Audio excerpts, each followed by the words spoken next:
partie des sociétés qui sont faites par les gens locaux, qui ont une influence. Comme c'est une start-up, ensuite, on va, comme c'est toute la documentation qui vient de présenter, c'est au nom de cette start-up, donc ça s'appelle. Là, j'étais lundi, juste pour lundi, je vais voir le ministre des Finances en ville, j'ai fait un aller-retour, on vient de créer une équipe technologique. À partir de cette start-up, on va chercher des subventions pour la première station. Et ensuite, la première station, les stations, elles sont rentables à un amortissement d'1 an et demi. Elles ont une durée de vie de 25 ans. Donc, tout de suite, vous avez le fruit. Donc, ça alimente les autres stations. La première station alimente les autres. Ben oui, parce qu'elle crée du bénéfice. Parce que le principal aujourd'hui, si vous allez chercher tout le temps de l'argent, c'est fini ce monde-là. Il faut tout de suite avoir un produit qui s'amortit rapidement, qui permet de dégager des résultats, et ces résultats vous permettent de développer le parc. Ouais, parce qu'autrement,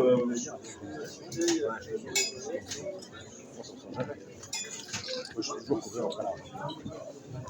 Là, c'est donc, c'est le tableau d'amortissement.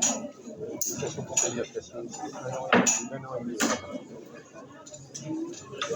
Ensuite, mais par exemple, les stations d'eau, vous installez une station d'eau, il y a tout ça avec des caisses à la station, les gens viennent avec leur bouteille, ou avec leur jerrycan, vous vendez l'eau. C'est de l'eau pure.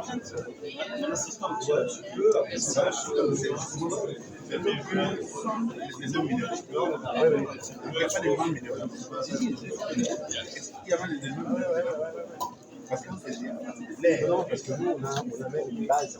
Une station,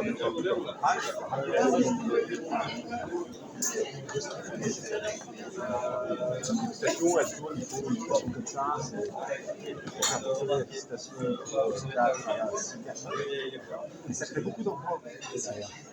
Parce que vous allez faire du 5 kg, il y a un marché qui se fait. Vous faites 6 000 kg à mule, 45 que vous mettez sur une palette, pour revendre les sacs. C'est une question, ça n'a pas fait. Il y a un abattoir de volaille, je vendais ça. Un abattoir de volaille. L'énergie plus l'engrais. L'aliment, pardon. Donc, c'est vraiment fait pour le local. C'est pas pour installer en ville, hein. C'est arrêter mine. C'est pas pour installer en ville. Et là, j'ai vos coordonnées. Quand ça a ouvert, vous venez au Bénin, donc vous allez en voir une. Au Bénin, je crois qu'il y a eu 600 dossiers de la BOAD, je crois que c'est. Ah bon? Ouais. Non, mais ça n'existe pas. Hein.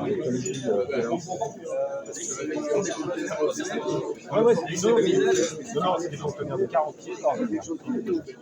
Comme un ménage. Non, j'étais dans la zone industrielle. Là, on construit nos produits. Les éléments vont partager. Danger au Maroc, là? Ouais. Au niveau du port, là? Ouais. Et là, parce que c'est le port, il y a en même temps le Maroc, mais des zones franches. Oui. Donc, on soit une usine de 3500 mètres carrés qui se construit, qui va mettre en place les frontières. Cotonou, c'est également dans la zone. Non, à côté de nous, non. Alors, à côté de nous, on m'a demandé d'en positionner dans une zone très aride, il n'y a pas d'eau. On m'a demandé d'en positionner dans une zone de coton. Oui. Pour alimenter au bénéfice des usines de coton, qui fabriquent le coton. Oui. Non, mais On va garder un contact. Allons-y pour la photo. Ah, d'accord. Je voulais voir un verre d'eau. Julio Asensio. Nous fabriquons des procédés pour la désinfection de l'eau et de l'air de surface. Pas besoin d'eau, pas besoin de l'eau.